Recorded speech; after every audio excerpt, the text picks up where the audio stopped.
고린도전서 12장 1절에서 11절 말씀으로 나눕니다.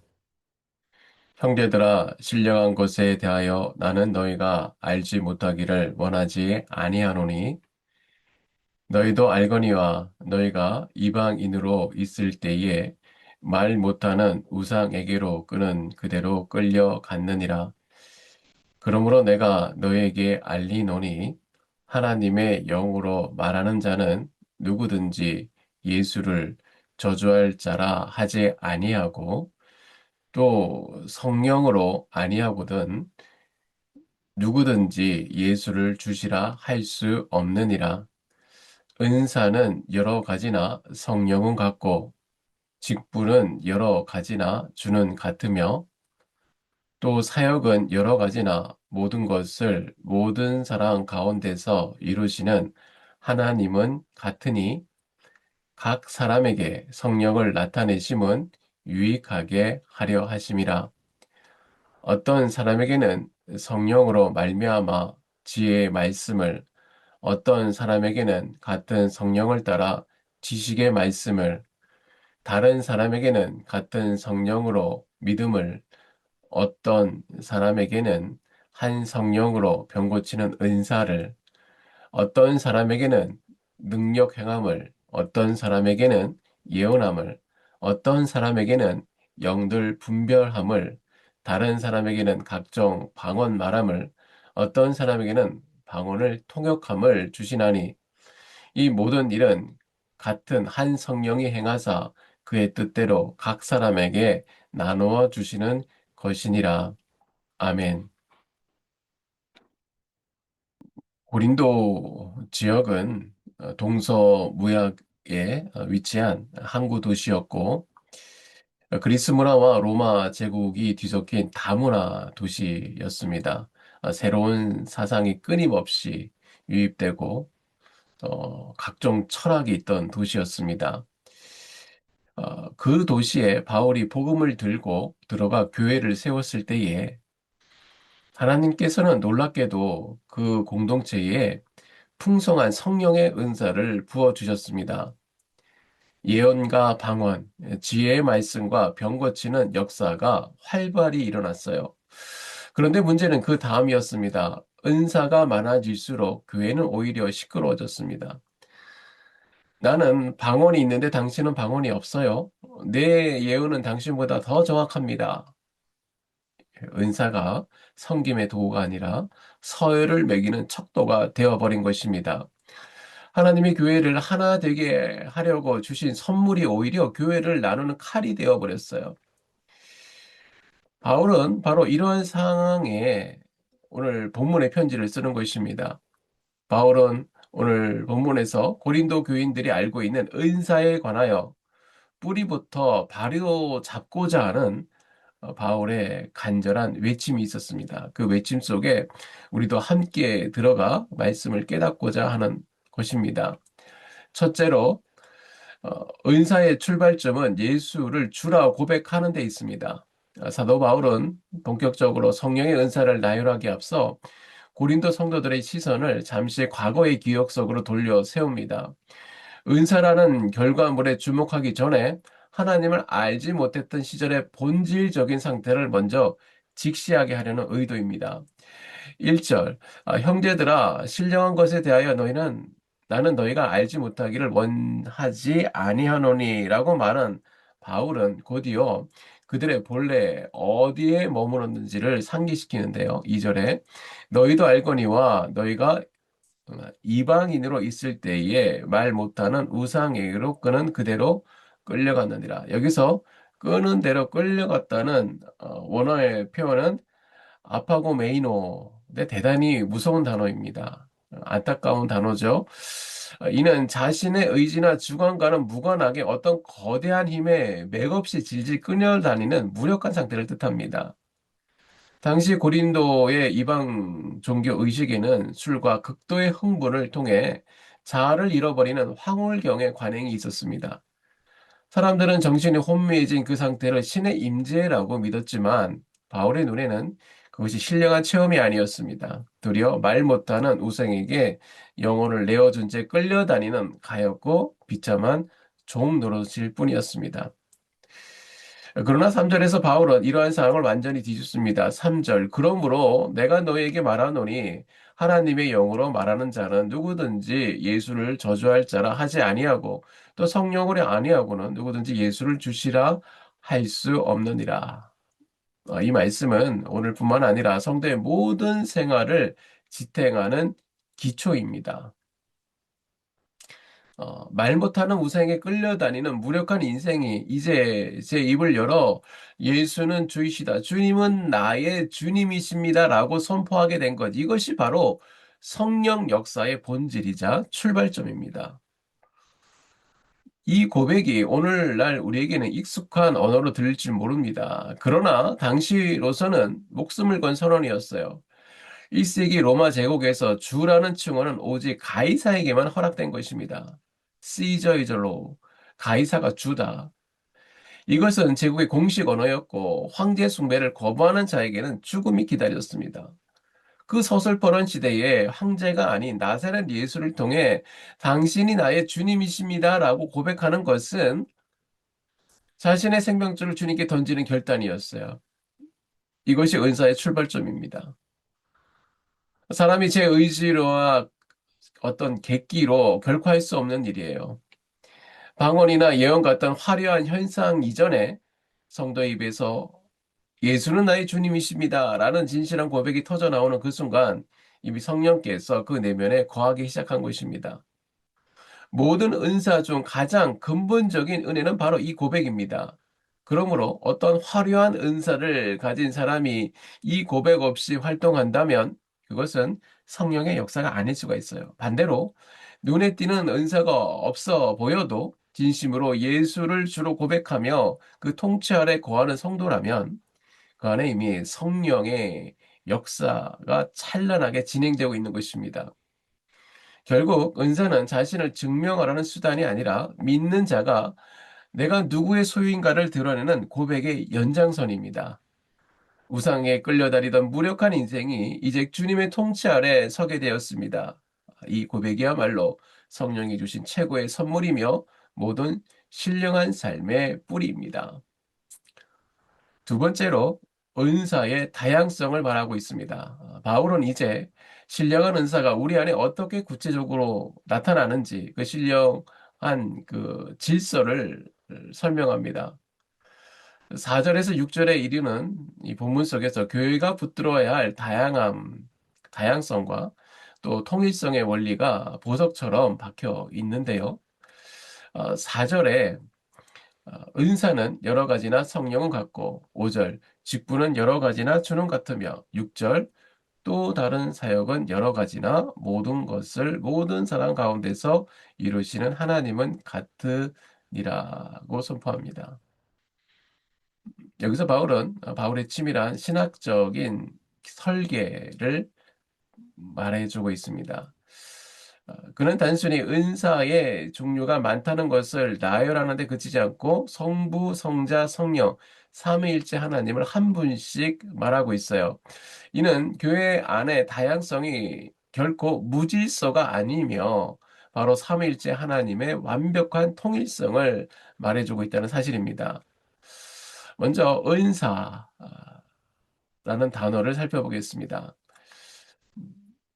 은사 이 단어는 은혜를 뜻하는 카리스에서 왔습니다. 그래서 은사가 카리스마죠. 은사는 값없이 주어지는 선물입니다. 내가 노력해서 받는 보상이 아니기에 은사를 자기의 능력의 증거로 삼거나 자랑의 증거로 삼는 것은 이 단어의 뿌리를 이해하지 못하고 배반하는 행위입니다. 직분, 디아코니아, 이것은 섬김이나 봉사, 심지어 종됨을 뜻합니다. 하나님이 우리에게 은사를 주신 목적이 나를 높이는 것이 아니라 나 자저 다른 사람을 섬기기 위함임을 분명히 말해줍니다. 세 번째, 사역입니다. 에네르게아. 이것은 일이 일어나게 하는 활동, 즉 능력의 활동을 뜻합니다. 우리가 은사를 가지고 종의 자세로 섬길 때 실제로 그 현장에 하나님의 역사가 나타나는 것, 이것이 바로 사역입니다. 이 구조는 참으로 오묘합니다. 성령으로부터 은사가 주어지고 그 은사는 성자 예수 그리스도의 방식인 종의 섬김으로 사용되어야 하며 그때 비로소 성부 하나님께서 모든 일을 성취하십니다. 그러니까 은사를 받고 섬김으로 사용하고 하나님이 역사하는 이 아름다운 삼위일체의 흐름이 교회 공동체 안에서 역동적으로 움직여야 한다는 것이죠. 삼위일체 하나님 안에는 각 위에 고유한 특성이 있으나 그 안에는 분열이나 어떤 다툼이 없어요. 완벽한 다양성 안에서 완전한 통일성을 이루고 계시는 것이죠. 우리 교회도 마찬가지입니다. 가르치는 은사, 위로하는 은사, 보이지 않는 곳에서 돕는 은사. 이 다양함은 결코 약점이 아닙니다. 이것은 하나님이 교회를 세워 가시는 지혜로운 방식입니다. 우리는 이를 우산의 원리와 비슷하다고 말합니다. 우산의 살이 한 방향으로 모여 있으면 그것은 비를 막는 우산이 아니라 사람을 해치는 무기나 지팡이밖에 될 수 없습니다. 우산의 살이 각각의 다른 방향으로 어, 뻗어나가고 그 위에 사랑이라는 천이 덮어져야 비로소 비바람을 막아낼 수 있습니다. 우리 교회 성도들이 우산을 펼친 것처럼 다른 은사를 가지고 다른 곳을 향해 손을 뻗을 때에 교회는 비로소 세상의 비바람으로부터 영혼을 보호하는 안식처가 될 수 있습니다. 그러므로 우리가 무언가를 자랑해야 한다면 그것은 나의 유능함이 아니라 그 은사를 허락하신 하나님의 풍성한 은혜여야 합니다. 서로의 다름을 비교나 질투의 대상이 아닌 다름으로 하나님을 찬양하는 그 찬양의 이유로 삼는 교회. 이것이 바로 삼위일체 하나님을 닮아가는 건강한 교회의 모습입니다. 셋째로 은사의 목적은 나를 넘어 공동체의 유익을 위한 섬김입니다. 바울은 은사가 주어지는 기준을 이렇게 명시합니다. 7절 각 사람에게 성령을 나타내시면 유익하게 함이라. 여기서 유익하다라는 그 헬라어는 쉼페론인데요. 이는 함께 유익을 얻다. 즉 공동체 전체의 유익을 의미합니다. 은사는 개인의 영적 자부심을 채우거나 특정인의 명성을 드높이기 위한 훈장이 아닙니다. 그것은 오직 교회라는 하나의 몸을 온전히 세우기 위한 도구일 뿐입니다. 자랑과 어떤 열등감을 넘어서 어, 해방되기를 원하는 것이에요. 다양한 은사를 바울은 이어서 기록하는데요. 8절에 어떤 사람에게는 성령으로 말미암아 지혜의 말씀을 어떤 사람에게는 같은 성령을 따라 지식의 말씀을 9절에 다른 사람에게는 같은 성령으로 믿음을 어떤 사람에게는 한 성령으로 병 고치는 은사를 10절 어떤 사람에게는 능력 행함을 어떤 사람에게는 예언함을 어떤 사람에게는 영들 분별함을 다른 사람에게는 각종 방언 말함을 어떤 사람에게는 방언을 통역함을 주시나니 이 화려한 은사의 행진 끝에 바울이 찍은 마침표는 무엇입니까? 11절입니다.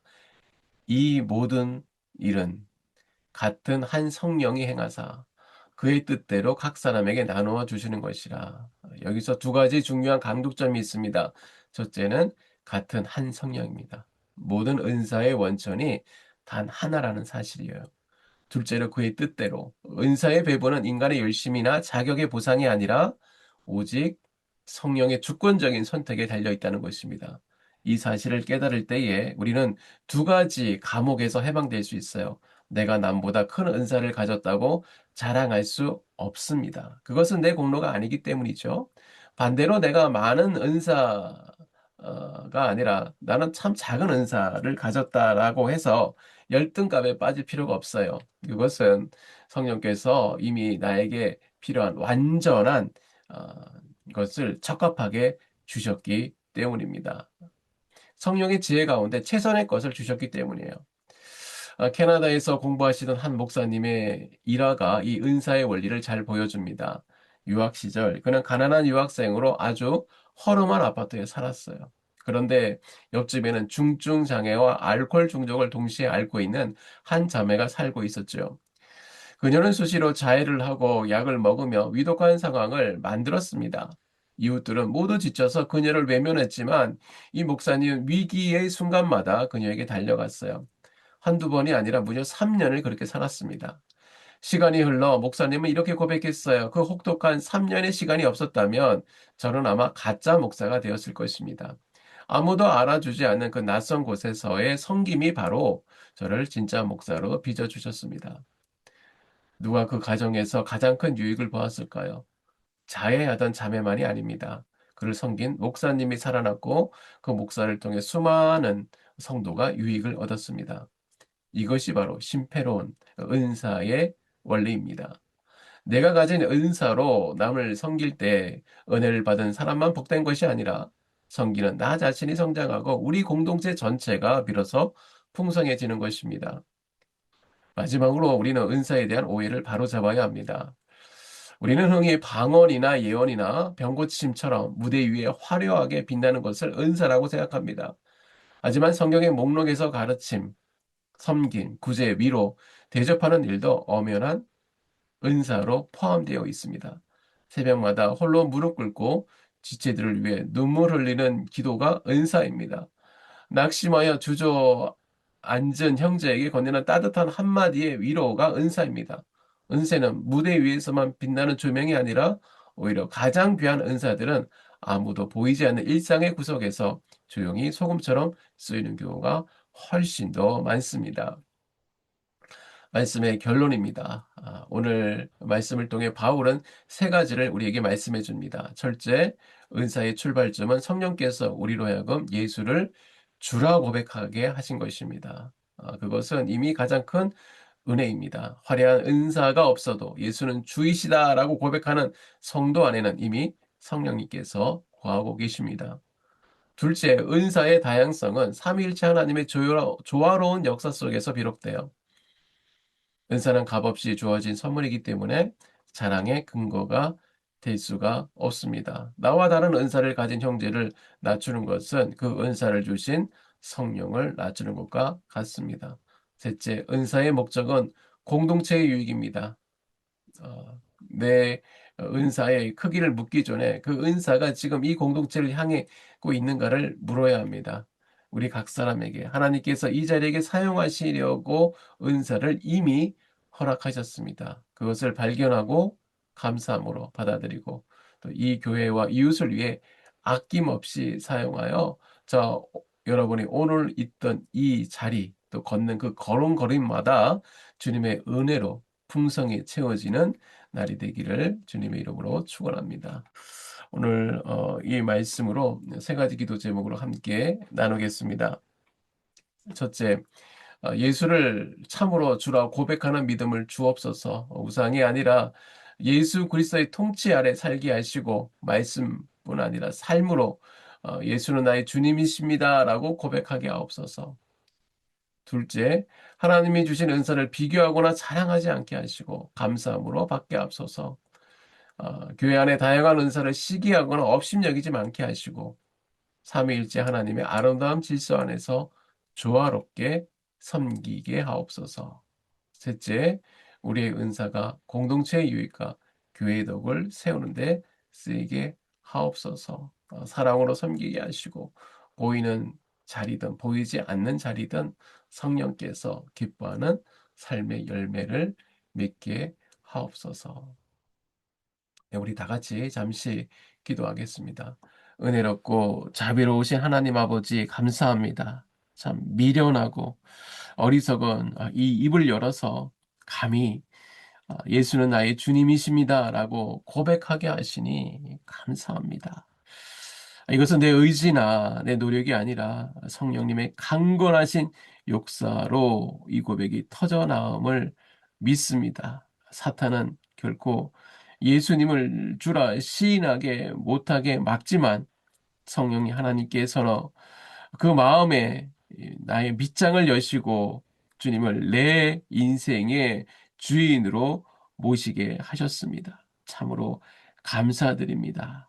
하나님께서 은혜를 주신 것도 감사한데 또한 각자에게 필요한 은사와 직분을 선물로 주신습니다. 이 선물을 귀하게 받게 하여 주시고 이 선물이 마냥 내 것인 양 뽐내거나 우쭐대지 말게 하여 주시고 교회를 유익하게 또 형제를 사랑으로 섬기라고 주신 빗자루임을 잊지 말게 하여 주시옵소서. 오늘도 내가 드러나는 삶이 아니라 주님이 드러나는 삶이 되게 하여 주시고, 나에게 주신 어, 은사가 나에게 딱 맞게 주신 줄 믿고 그 은사를 사용하여서 이 세상에 주님의 영광을 나타내는 저희 모두가 될 수 있도록 성령께서 인도하여 주시옵소서.